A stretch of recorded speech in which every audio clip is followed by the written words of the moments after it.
Welcome back to another Tech Tuesday. I've had a little break recently with some projects going on, but I am back ready to share some tech tips, and today is a great one. About a month ago, Chris Koenig and I shared out that we are piloting WeVideo, and in that time, we've had some PD sessions to introduce it to both schools. While WeVideo has some amazing stock footage, it won't have every topic that our students may be covering. So today I want to share with you some sites that can be used in conjunction with WeVideo. And the great part is they're copyright free, so you don't have to worry about there being watermarks or students using things straight from Google. There are two sites that offer copyright free images, and they're very easy to use. The first one is unsplash.com. Simply search for your topic,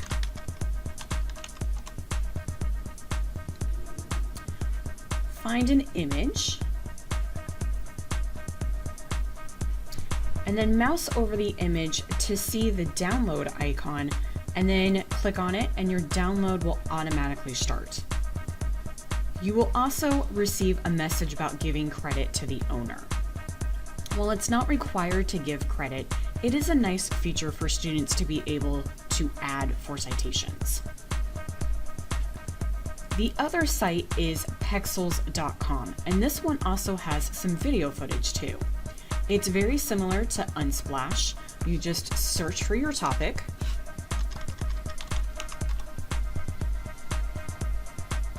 choose your image, and then this time you do have to click on the image and then click on the free download link. On some pictures, you'll receive a message about giving credit too, but it doesn't happen on all of them. If I want to search for videos on Pexels, I'll come over to where we have the three dots and then click on free videos. And from there, then I use the same process as before. If you're looking for music and sound effects, I recommend the YouTube audio library. You can search for either music or sound effects by clicking on the tabs. So let's say I was looking for some type of movie type of music. So I can search for that, and then I can also search by the categories here at the top. So maybe I want something that's 30 seconds to a minute. That doesn't work, so let's look at 2 to 2.5 minutes. Okay. And then I can further look at that by maybe looking at piano music. Okay, so now it comes down to 1. So when I want to use this, I'll click on the download button. And this one also, sometimes it'll say that it's free to use and you don't need to put anything in the video description or at the end of your video. This one though, you have to add an attribution to your video saying that this is the person who created it and it's licensed under the Creative Commons Attribution license. So what I typically do is I will just copy that part, and especially if I'm doing something where I'm gathering all of my resources first before I'm putting my video together, I will take this and maybe I'll put it into a Google Doc so that I know that this is something that's going to go with the music, and I'll be able to put it in my video description once it's done, or I'll add it to my end credits. Now, once you have all of your resources, it's really easy to add it to WeVideo. I'll click on that, and then I'm going to go to the Media tab, and I'll click on the green cloud to import my media. I'll go to where it's saved, so all three of these are in my download folder. So I can just click on the first one, hit my shift key and hold that down, and click on the last one. It'll highlight all of them. I'll click open, and all three of those will be added in to my media area. You'll see that it'll take just a few seconds for it to process and be imported in. And then once it's there, I can click on it and move it down into my track. Again, pictures and video are going to go on the video tracks, and the audio will go, or the sound effect will go on the audio track. The whole process is really that easy, and it's something that students are really liking so far. I know we've had 3 different teachers and a 4th coming this week. Ms. Horning is going to be doing WeVideo on Friday, and so far some of Ms. Petek's classes, Mr. Kelly's, and Ms. Reardon's classes have also used WeVideo so far. These 3 sites are not the only ones that are out there, but they are ones that I like to recommend because I really like the quality of the items that you can get from them. We do have a further list at the MPCS Digital Resources site, and if you click on the Research and Copyright Free Resources link, you can find the list there. I will also add the links to all of the resources that I've shared today in the video description below. Our app spotlight of the week goes to a fun feature in quizzes that I think you'll also find handy for SOL review. Might lighten up the tone just a little bit. Many of us use quizzes for review, and with SOLs coming up, I am sure this site will come in handy. I recently learned about a feature that is useful and fun at the same time. Within quizzes, you can add memes.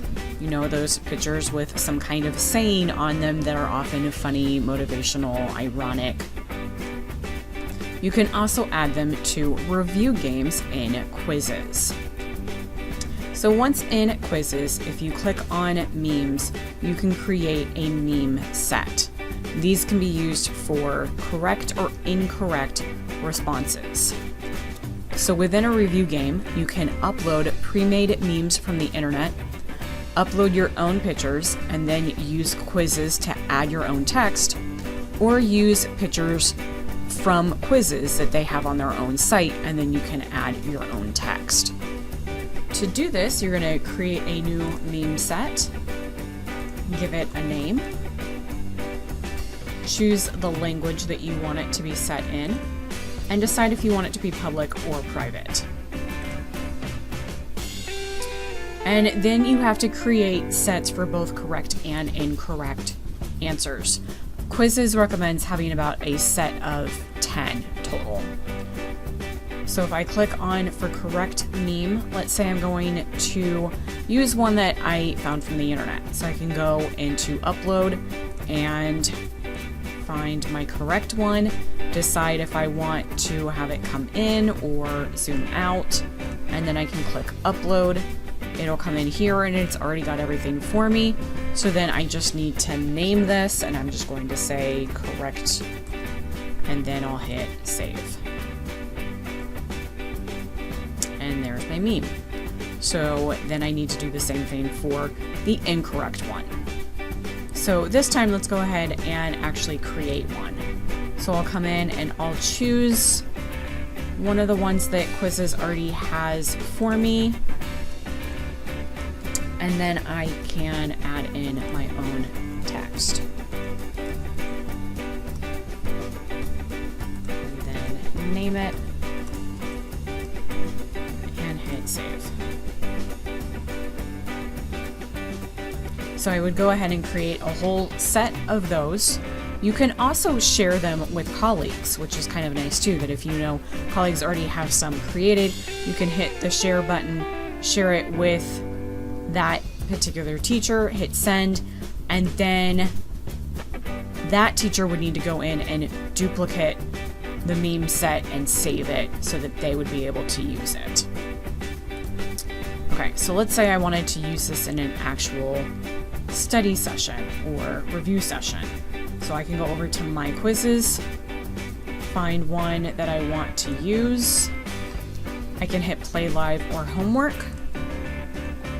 And then I'll go down to the bottom and say show memes, and I can select the meme set that I want to use. So you can also view it if you need to double check it, or just select it, and then you can go ahead with your game. Thanks for watching another episode of Tech Tuesday. I'll be back with some other tech tips in 2 weeks.